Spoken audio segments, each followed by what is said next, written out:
Bharat operation सिंदूर के दौरान अहदाफ हासिल करने में नाकाम रहा। भारत की ऑपरेशनल तैयारी और स्ट्रेटेजिक दूरअंदेशी की कमी को साबित करता है। दो तरफा फौजी तसादुम में दीगर मुल्कों को शामिल करना नाक़िस सियासी कोशिश है। फील्ड मार्शल आसिम मुनीर का नेशनल डिफेंस यूनिवर्सिटी इस्लामाबाद का दौरा। शुरा से खिताब में फील्ड मार्शल ने जंग के बदलते किरदार पर रोशनी डाली। मुश्किल हालात में चैलेंज से निपटने के लिए जहनी तैयार और महारत की अहमियत पर जोर दिया गया। कहा कि ऑपरेशन बुनियानुन मरसूस में पाकिस्तान की कामयाबी में भारत की जानिब से बैरूनी हिमायत जैसे इल्ज़ामात गैर जिम्मेदाराना और हक़ाइक़ के मुनाफी हैं। किसी भी मुहिम जोई, पाकिस्तान की खुद मुख्तारी और सालमियत को नुकसान पहुँचाने की कोशिश या उसकी खिलाफ वर्जी का बगैर किसी चाहत के फौरी और मुँह तोड़ जवाब दिया जाएगा। जंगे मीडिया की बयानबाजी, दरामदशुदा फैंसी जंगी साजो सामान या सियासी नारेबाजी से नहीं जीती जाती। जंगे यकीन महकम, पेशेवराना काबिलियत, ऑपरेशन शफाफियत, इदारों की मजबूती और कौमी अज़म व हौसले के ज़रिए जीती जाती हैं।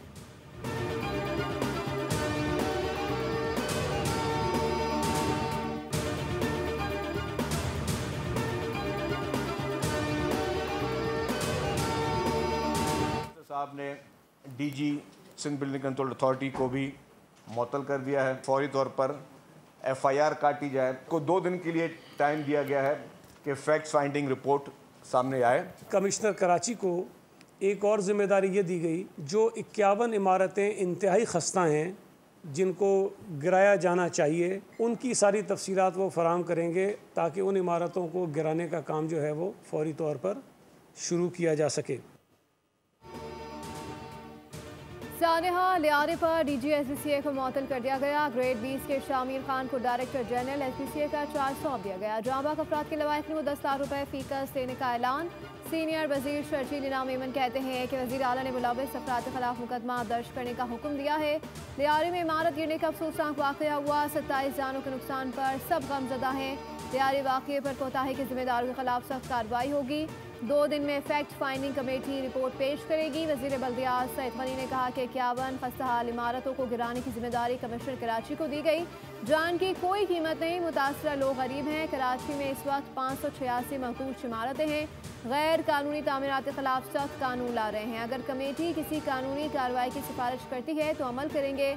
अवाम फ्लैट या प्लॉट बुक कराते वक्त ये ज़रूर चेक करें कि मनसूबे को मंजूरियाँ हासिल हैं या नहीं। मुतासर होने वाली दीगर इमारतों को मिसमार करने का नोटिफिकेशन जारी कर दिया गया। इमारतों को सिंध बिल्डिंग कंट्रोल अथॉरिटी की सिफारिश पर ज़िला इंतज़ामिया ने सील किया था। मुतासरा होने वाली 2 इमारतों को मुकम्मल मिसमार किया जाएगा।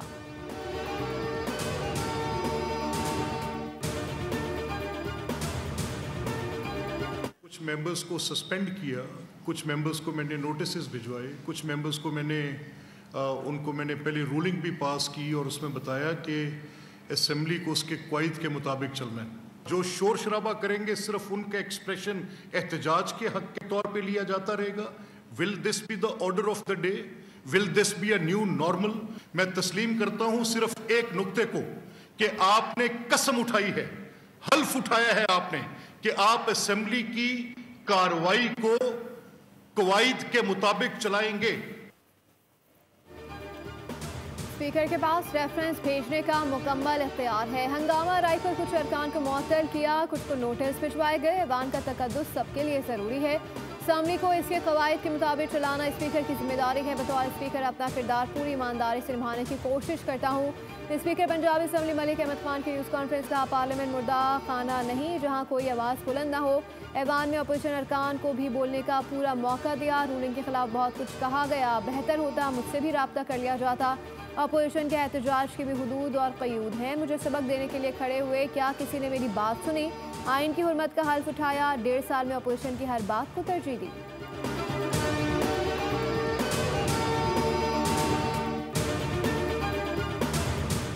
कौमी और सूबाई असम्बलियों की मखसूस नशिस्तों पर बहाल अरकान को मुअत्तली के अरसे की तनख्वाहें अदा करने का फैसला। 77 अरकान को 13 मई 2024 को मुअत्तल किया गया था। मुअत्तली का नोटिफिकेशन होते ही उनकी तनख्वाहें रोक ली गई थी। कौमी असम्बली के मजमूई तौर पर 22 अरकान मुअत्तल हुए थे। उनमें 19 ख़वातीन, 3 अक़लियती अरकान शामिल थे। 13 मई 2024 से 31 दिसंबर 2024 तक 1.5 लाख फी रुकन बुनियादी तनख्वाह अदा करी जाएंगी, जबकि 1 जनवरी 2025 से अदाती फैसले तक बढ़ी हुई तनख्वाह के तनासुब से बुनियादी तनख्वाह दी जाएगी। बहाल अरकान को TA, DA और दीगर अलाउंसेस नहीं मिलेंगे।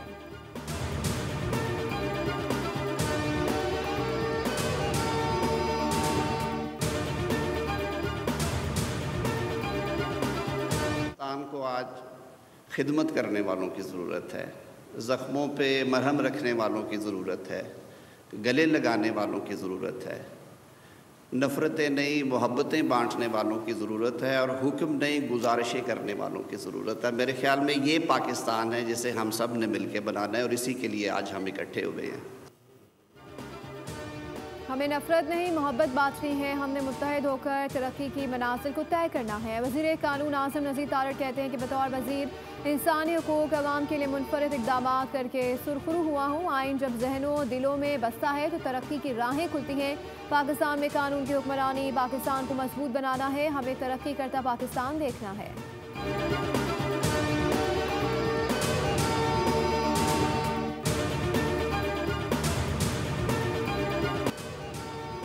पाकिस्तान स्टॉक एक्सचेंज में कारोबारी हफ्ते के पहले दिन एक और तारीखी संग मील अबूर। इंडेक्स 1,33,000 का हिस्सा अबूर कर गया। कारोबार के इख्तिताम पर इंडेक्स में 1421 पॉइंट्स का इजाफा रिकॉर्ड किया गया। 100 इंडेक्स 1,33,370 पॉइंट्स पर बंद हुआ।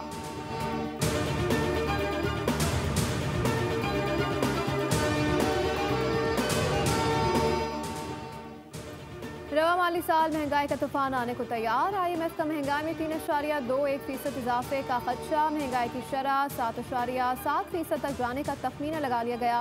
पाकिस्तान में माली साल 2024-25 का इख्तिताम महंगाई की 4.49% शरह पर हुआ। IMF का महंगाई का 5.1% का तखमीना था। सिटी हो गया तो इंशाल्लाह आपका क्राइम बहुत नीचे आ जाएगा। हमारी सबकी कोशिश है कि सेहतमंद कराची हो, सेहतमंद कराची होगा तो पूरा पाकिस्तान सेहतमंद होगा। हमने पासपोर्ट की अपनी रैंकिंग के ऊपर बहुत काम किया है और अगले 2 साल में आपको यही ग्रीन पासपोर्ट जो आपके पास है ये आपको रैंकिंग में बहुत बेहतर जगह पे नज़र आएगा इंशाल्लाह।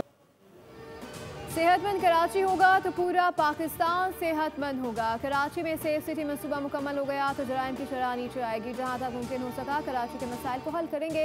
वफाकी वज़ीर दाखिला मोहसिन नकवी कराची के ताजरों से मुलाकात के बाद गुफ्तगू। कहा कराची सेफ सिटी मंसूबे पर वज़ीर आज़म की तवज्जो है। कराची बड़ा शहर है तो मसाइल भी ज़्यादा होते हैं। वज़ीर दाखिला ने कहा कि हमने पासपोर्ट रैंकिंग पर बहुत काम किया है। अगले 2 साल में ग्रीन पासपोर्ट रैंकिंग में बहुत बेहतर जगह पर नजर आएगा। वज़ीर आज़म ने ब्लू पासपोर्ट का वादा किया था, हमें सख्त से सख्त कानून बनाना होंगे।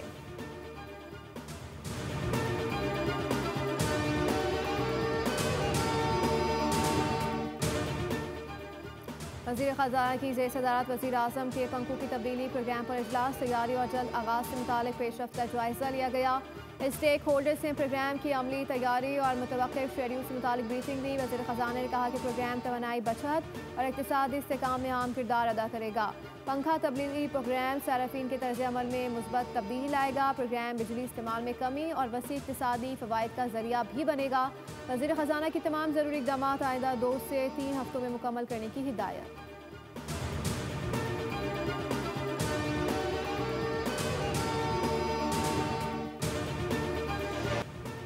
इस्लामाबाद समेत मुल्क के मुख्तलिफ इलाकों में गरज चमक के साथ बारिश की पेशगोई। खैबर पख्तूनख्वा, कश्मीर, पंजाब, शिमाल मशरक़ी और जनूबी बलूचिस्तान और जनूबी मशरक़ सिंध में भी तेज़ हवाओं और गरज चमक के साथ बारिश का इम्कान।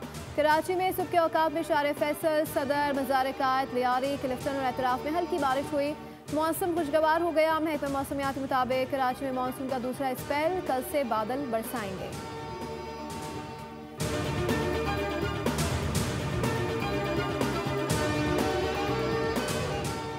हालिया बारिशों के पेश नज़र मुमकिन हंगामी सूरत हाल। वज़ीर आज़म के रेस्क्यू इदारों और इंतजामिया को हाई अलर्ट रहने की हिदायत। कहा दरियाए सिंध के ज़ीली ज़िला में तुग़यानी बढ़ने का खदशा है।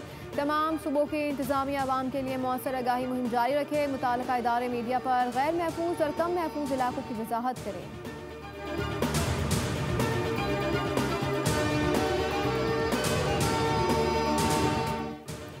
कराची के कब्रिस्तान को रजिस्टर्ड करने का फैसला। मेयर कराची मुर्तज़ा वहाब ने डायरेक्टर कब्रिस्तान को फौरी तौर पर रजिस्ट्रेशन अमल शुरू करने की हिदायत कर दी। KMC हुकाम के मुताबिक बल्दिया उस्मा कराची के मातहत कब्रिस्तानों की तादाद 38 है, जबकि कराची में कब्रिस्तानों की तादाद 200 से ज़ायद है। बल्दिया उस्मा कराची के कब्रिस्तानों में कब्र की कीमत 14,300 रुपये मुकर्रर की गई है। कब्रों की इजाफी फीस वसूल करने वाले गोरकन के खिलाफ भी सख्त कार्रवाई की जाएगी।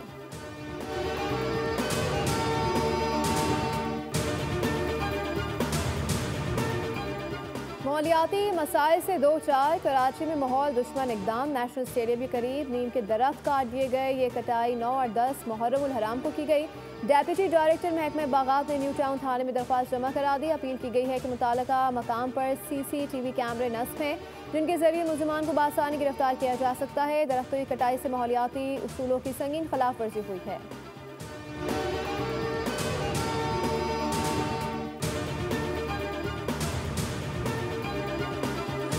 निशान हैदर हासिल करने वाले हवलदार लालक जान शहीद का 26वां यौम शहादत। मज़ार पर फूल रखने की तकरीब major general Syed Imtiaz Hussain, commander force command northern area, बतौर मेहमान खुसूसी शरीक हुए। फील्ड मार्शल सैयद आसिम मुरी, निशान इम्तियाज़ military chief of army staff, chairman joint chief of staff committee, naval chief, air chief और पाक अफवाज की जानिब से शहीद खराज अकीदत। कारगिल जंग में गैर मामूली बहादुरी दिखाने वाले लालक जान शहीद ने दुश्मन के हमले पसपा किए और जख्मी होने के बावजूद महाज ना छोड़ा। शहादत का रुतबा पाने वाले इस हीरो की कुर्बानी आज भी कौम के लिए मशरे राह है।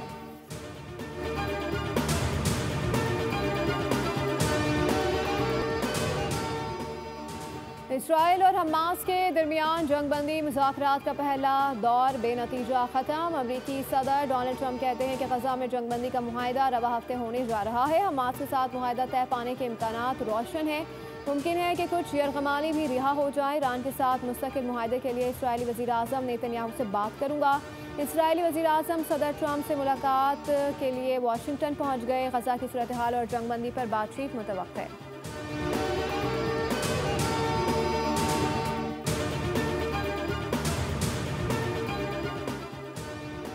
ईरानी वज़ीर ख़ारिजा अब्बास अराग़ची का कहना है कि इसराइल ने ईरान और अमेरिका के दरमियान मुज़ाकरात को सबूताज़ किया है। ब्रुक्स इजलास से खिताब में उनका कहना था कि इसराइल ने ईरान पर हमला करके बैन-अक़वामी क़वानीन की खिलाफ वर्जी की, जिसका भरपूर जवाब दिया गया। इसराइल की जानिब से ईरान में शहरी आबादी को भी निशाना बनाया गया। इसराइली जारियत की भरपूर मज़म्मत करते हैं। दूसरी तरफ ईरान के सुप्रीम लीडर आयतुल्लाह ख़ामनेई जंग के बाद पहली मरतबा मंज़र-ए-आम पर आ गए। गैर मुल्की मीडिया के मुताबिक ईरानी सुप्रीम लीडर ने तेहरान में शब आशूर की मजलिस में शिरकत की, जहाँ अज़ादारों ने उनका शानदार इस्तकबाल किया।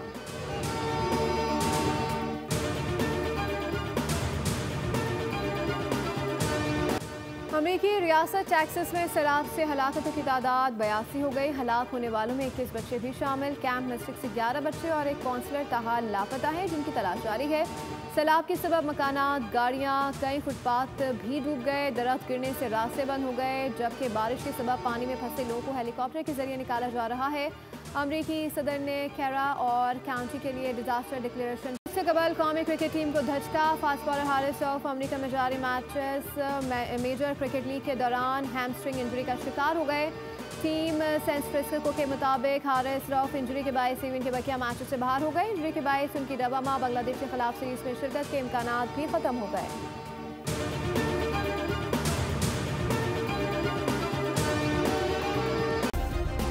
सब्सक्राइब करें और बेल दबाएं ताकि कोई खबर रह न जाए।